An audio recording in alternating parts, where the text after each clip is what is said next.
শারীরিক চাহিদা তো দুজনেরই আছে, তাহলে দোষটা কেন শুধু ছেলেদের হয়? ভিডিওতে আজকে আমি আপনাদের একটা গল্প শেয়ার করতেছি। আমার এক বান্ধবী এক ভাইয়াকে খুব ভালোবাসতো, ভাইয়াটাও আমার বান্ধবীকে অনেক ভালোবাসতো। ধীরে ধীরে তাদের প্রেমের সম্পর্কটা অনেক গভীর হচ্ছিল। তো ভাইয়াটা যেখানে যেতে বলতো আমার বান্ধবী সেখানে চলে যেত। পার্কে, রাস্তায়, ঘাটে, রেস্টুরেন্টে, রুমে যেখানে যেতে বলতো সেখানেই চলে যেত। আমি আমার বান্ধবীকে অনেকবার নিষেধ করেছি, তোরা তো এখনো বিয়ে করিসনি, এত ঘোরাফেরা করিস না। তখনও বলে, না আমি কি খারাপ নাকি, আমার বয়ফ্রেন্ডের সাথে একটু ঘুরলে কি হয়, আমরা তো আর খারাপ কিছু করতেছি না, খারাপ না, আমরা বিয়ে তো করবোই, আমরা একটু ঘোরাফেরা করলে কি হয়। তো বললাম আচ্ছা ঠিক আছে, যে আমার নিষেধ করা করলাম, না শুনলে সেটা তোর ব্যাপার।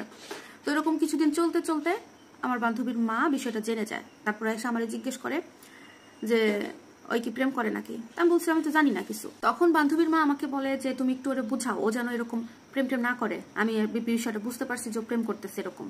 তখন ওরে বলি যে ঠিক আছে আমি ওকে বুঝাবো। বোঝানোর পরে আমার বান্ধবী আমার কোনো কথা শোনে না, ওর মতো প্রেম করতে থাকে, বলে বিয়ে করবো আমার নিজের পছন্দে, আমি প্রেম করব, সমস্যা নাই। আচ্ছা ঠিক আছে, নিষেধ করলাম, শুনলি না, তো মায়ের কথাও রাখলো না। তো ওদের প্রেমটা অনেক গভীর, বিভিন্ন জায়গায় যাওয়া আসা করে। প্রথমে তো বললাম সব জায়গায় যায়, রুম ডেট টেট সবকিছু করে। তো ওইভাবে বেশ কিছুদিন পার হয়ে যায়। তারপরে 5-6 মাস পরে শুনতে পারি যে আমার বান্ধবী প্রেগনেন্ট, বাবু হবে, 3 মাস চলতেছে। তো হঠাৎ একদিন আমার এসে বলতেছে যে বান্ধবী এই সমস্যা হয়েছে। তো আমি বললাম সমস্যার কি আছে, তুই তোর মারে বল, আমি তো প্রেমও করি নাই বা কখনো রুম ডেটও করি নাই, বিয়ে শাদী করি নাই, বাচ্চা পেটে আসলে কি হয় আমি তো কিছু জানি না, কেমনে কি করে। তুই তোর আম্মুরে বল, একটা সলিউশন আনবে, কিংবা ডাক্তার দেখা, ওষুধ টষুধ খা। তো বলে যে না আম্মারে জানানো যাবে না, আম্মারে জানাইলে আমারে ধরে মারবে। তো বললাম তাহলে টেনশন কি, তুই তো বয়ফ্রেন্ডকে বল, যার বাচ্চা তাকে বল। বলে যে না ওর বাবা তো এখন ওরে বিয়ে শাদী দিবে না, ও এখন কেমনে দায়িত্ব নিবে, ওর বাবা ওরে আরো 3-4 বছর পরে বিয়ে দিবে। তখন আমি বললাম তাহলে বাচ্চাটা হওয়াই ফেল, বাচ্চা বড় টড় হইলে তারপরে বিয়ে শাদী করে নিস। কি সমস্যা। এই কথা যখন মেয়ের বাপ মা জানলো তখন প্রচুর মারধর করলো মেয়েকে। মারধর খাওয়ার পরে সবকিছুর পরে এখন পেটে যখন বাচ্চা চলে আসছে, বিয়ে তো দিতে হবে ছেলের সাথে। তো ছেলের পরিবারের কাছে মেয়ের পরিবার যায়, জানানোর পরে ছেলে সরাসরি বলে যে না আমি তো মেয়েকে বিয়ে করতে পারবো না, ছেলে মেয়েকে আর বিয়ে করবে না, সরাসরি বলে দিচ্ছে।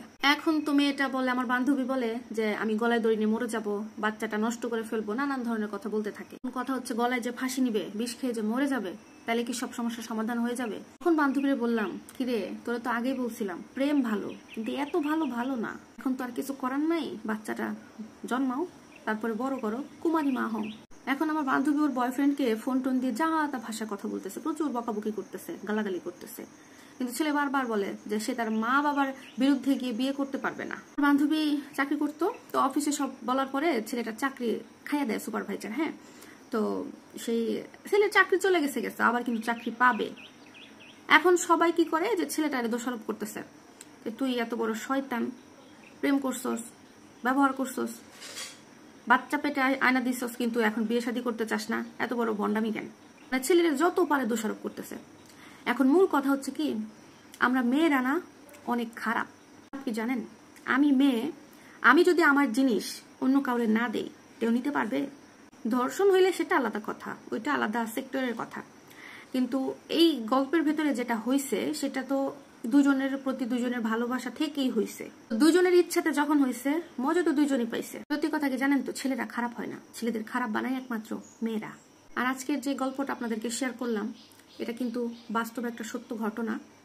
ঢাকায় গার্মেন্টসের চাকরি করে একটা আপু, তার বান্ধবীর এই গল্পটা সে শেয়ার করছে। তো উনি নামটা বলতে চায় নাই, তো নামটা শেয়ার না করি।